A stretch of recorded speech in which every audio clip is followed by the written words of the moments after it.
A very good morning to one and all. Children, this is again your English language class, and we are going to continue with helping verbs. Children, yesterday we studied about am, is, are, was, and were. We have seen that am, is, are. These three helping verbs are used when the sentence is in present tense. Am is used with the subject I. Is used with singular subjects. Are is used with plural subjects. Was and were. These two helping verbs are used when the sentence is in past tense, children. Was is used with singular subject. Were is used with plural subject. Alright, children. So, we have already seen am, is, are, was, were yesterday. Now today we are going to see have, has and had. Okay?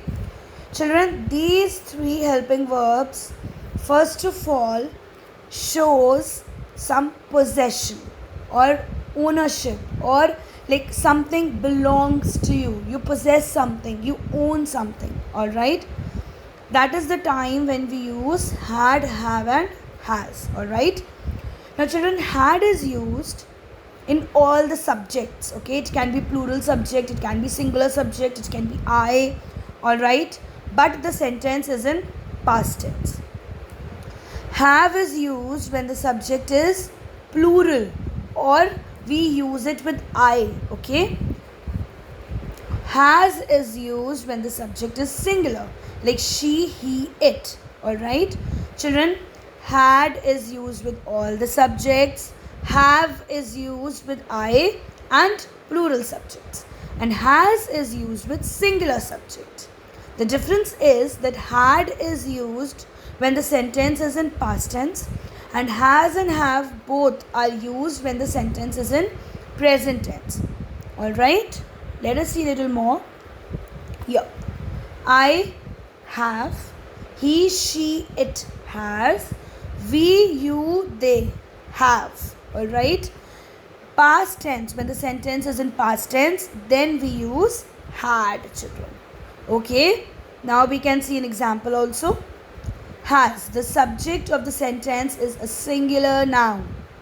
He, she, it. Like, she has several books to read. Okay, she is the subject, and this sentence is telling you that she is the owner, or she possesses many books, several books to read. Had is used when the subject of the sentence is a singular noun or a plural noun. Okay, but the sentence is in past tense. We had lasagna for dinner. Okay, they're telling you that we ate lasagna in dinner. Now that time is gone. Okay, have. Now children, have is used when the subject of a sentence shows I. Okay, the subject is I, or plural noun like you, we, they. They have a swimming pool. Okay, children? Alright, you will be able to understand it all the more better when you will practice some exercises. Okay, and we will be discussing that in the class. Let us see do, does and did also. Children, you have already come across do, does and did in interrogative sentences. Okay, we use do or does to make a question in the simple present tense. Okay, like do, we use do when the subject is I, or when the subject is you, we, they. That means plural. Alright, we use does when the subject is he, she, it. Okay, children, do, does and did, these three helping verbs are verbs that show what people are doing or have done.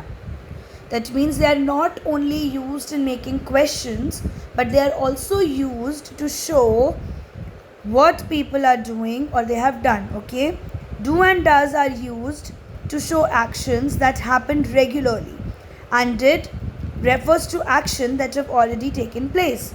That means we use do and does when the sentence is in present tense, and we use did when the sentence is in past tense. Alright? Okay. We use do with subjects like I and plural subjects. We use does with singular subjects. Okay, children? Like, you speak English. Do you speak English? He speaks English. Does he speak English? Children, you is a plural subject, so we have used do. And he is a singular subject, so we have used does.